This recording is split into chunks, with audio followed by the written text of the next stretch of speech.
Piyantun Jawi atau wong Jawa sing ora Jawa dengan piyantun seje napa mboten Jawi, orang Jawa yang mengaku Jawa tapi yang suka merusak citra orang Jawa.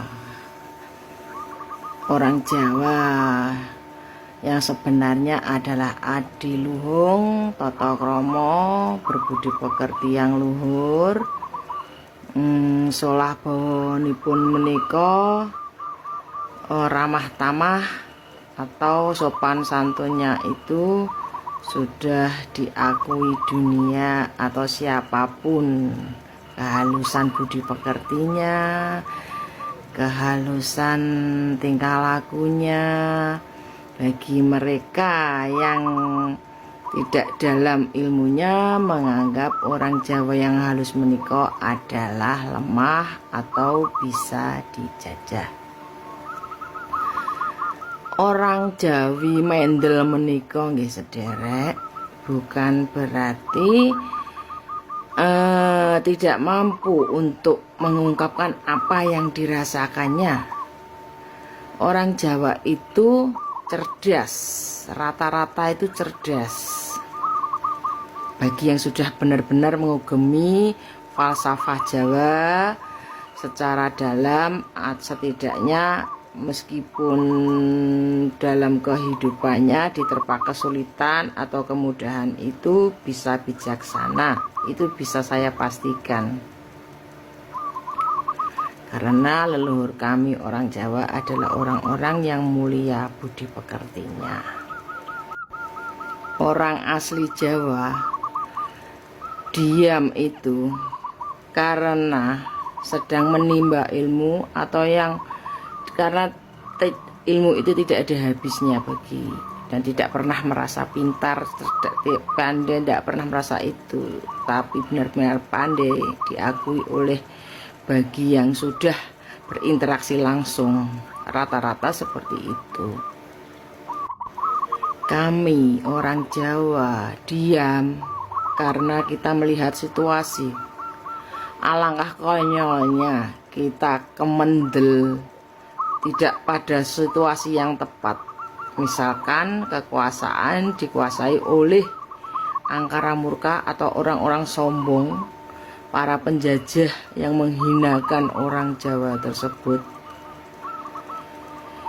Kita hanya menunggu hitungan tepatnya, karena orang Jawa itu penuh perhitungan, tidak sembrono, tidak konyol.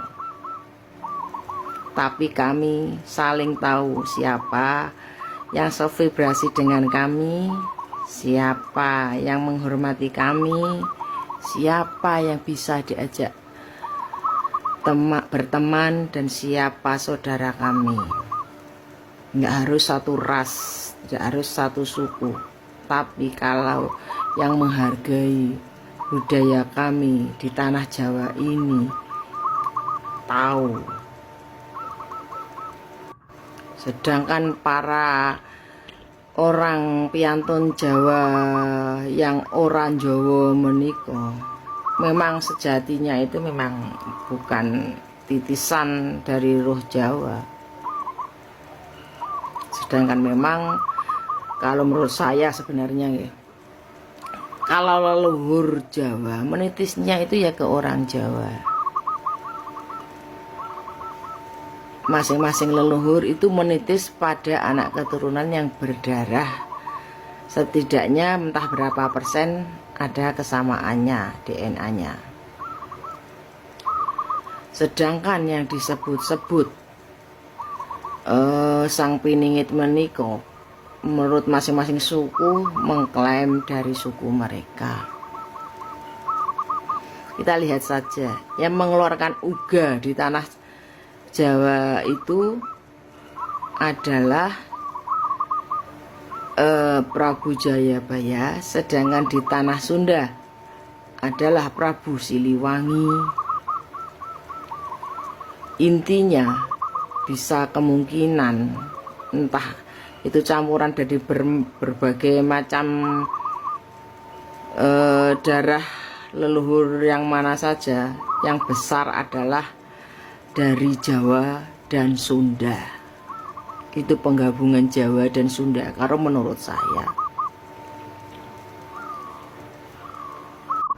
Sedangkan ramalan dunia yang menurut agama masing-masing, misalkan peramal dunia sekelas Nostradamus, itu kan kemungkinan diberi gambaran, bukan set begitu seperti kita orang-orang para yang dikaruniai penglihatan semacam kami ini kan seperti dejavu begitu nggih. Itu kan semacam itu, tidak tahu kebenarannya di dalamnya kan nggak tahu, hanya berupa gambarannya. Sedangkan gambaran dari jangka Prabu Jayabaya adalah benar mutlak, karena beliau adalah memang manusia terpilih atau Satria Piningit itu sendiri yang kemudian menitis ke anak turunnya. Juga Prabu Siliwangi, beliau adalah makhluk Tuhan yang diberi keistimewaan atau salah satu kekasih Tuhan. Dan beberapa pandangan ada yang menghina sudah wancine tanah Jawa ora dikuasai ora wong Jawa, luar Jawa. Itu tuh nggak mungkin. Kalau di tanah Jawa itu penguasanya ya tanah Jawa. Misalkan presiden mau disangkal gimana? Semuanya berdarah Jawa karena ada di tanah Jawa. Beda lagi mungkin nanti kalau sudah pindah ke IKN sana, ya mungkin bukan berdarah Jawa. Tapi kalau memang bukan berdarah Jawa, sudah pindah di sana, ya di Jawa ada pemimpinnya lagi yang bukan presiden, yang jelas sama-sama pemimpin. Bisa jadi IKN kalau memang tidak mau menghormati keberadaan pemimpin baru, ya akan dijadikan daerah kekuasaan lagi. Jadi sumpahnya Mahapatih Gajah Mada itu memang benar-benar.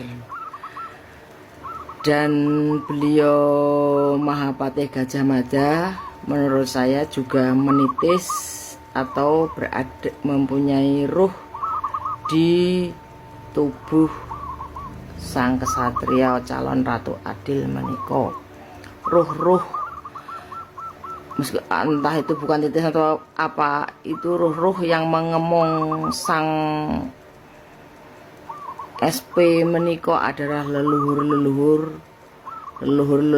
mulia yang membimbing, entah merasuki, entah apa sebutannya, yang jelas dalam jiwa sang kesatria adalah kegagahan dan kecerdasan dan kelebihan yang dimiliki oleh leluhurnya yang mengaliri ada di darah sang beliau menika. Dan para pengaku SP karena merasa jadi manusia termenderita, manusia paling sengsara, atau manusia paling tragedi, dilebih-lebihkan selama panjenengan tidak lulus dengan keluhan-keluhan panjenengan. Anda tidak akan pernah lulus, sedangkan ujian itu ada tahapan-tahapannya, berulang kali menderita, berarti itu harus lulus ujian tahap 1, 2, 3 dan seterusnya. Yeah. Jadi bersabarlah dalam ujian. Bukan berarti penjenengan termenderita sedunia. Semua orang menderita, tergantung kita tuh mengeluh apa tidak. Nggih, semua orang yang terpilih akan diberi ujian. Nggih, sabar, ikhlas. Kalau memang merasa sang kesatria, ya jangan mengeluh. Kesatria itu tidak ada mengeluhnya. Apapun itu, sekecil apapun tidak ada mengeluhnya. Nggih. Bukannya saya sok gimana. Semua orang punya masalah, saudara. Bukan panjenengan sendiri. Semua sesuai takarannya. Nggih.